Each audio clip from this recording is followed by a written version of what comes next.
Welcome back to another episode of House Updates. I hope that today will be a real treat.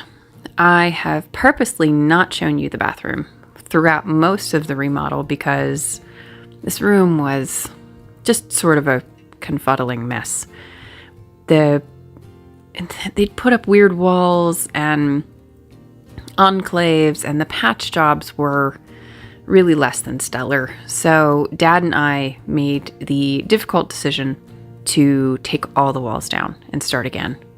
I was going to use sand paint to cover up how badly patched the walls were, but I decided that since we needed to redo some of the electrical and I didn't really want to have to live with sand paint walls for the rest of my life, because if I took the sand off the walls one day, they were going to look like junk.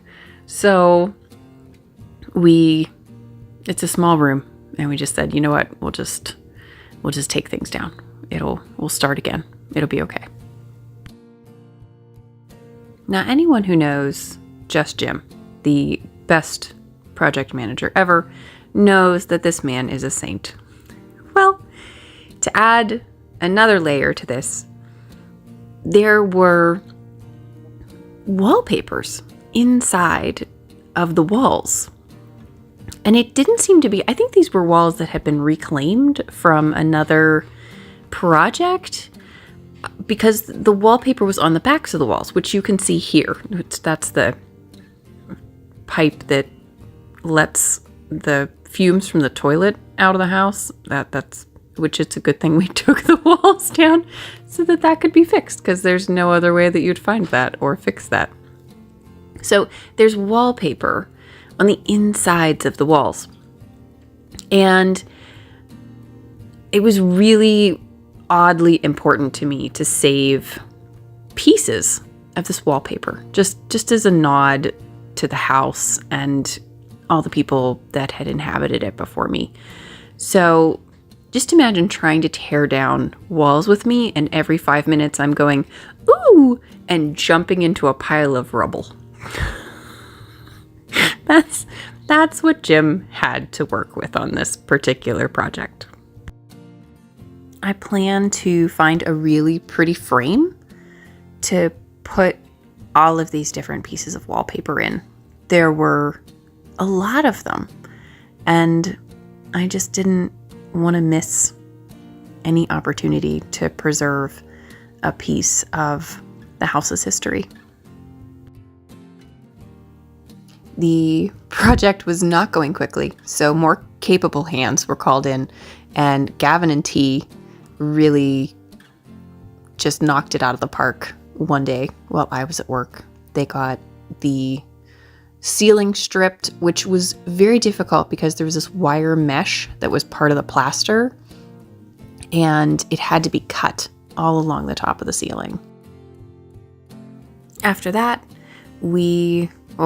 Jim and Gavin got the old insulation out of the outside wall and put in fresh, new, modern insulation. We will finish installing a new exhaust fan, getting the electrical taken care of, and then getting drywall up this week. The Murphy table is installed! Check this thing out. So it sits against the wall, all folded up like a piece of art, until you want to have people over for dinner, and then voila! It will seat 4 people. You can stick somebody at the end for 5, and I just couldn't be more pleased with it. It's really a fascinating addition to a small kitchen, small space, and I just love it. When you're done eating, you just fold it back up against the wall, and it lives there, out of the way, till you need it again.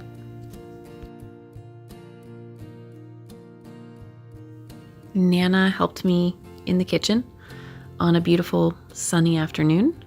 She put the first coat of paint on the inside of the kitchen door, and I got the front and the inside of the cabinet Julio made for me stained with its first coat.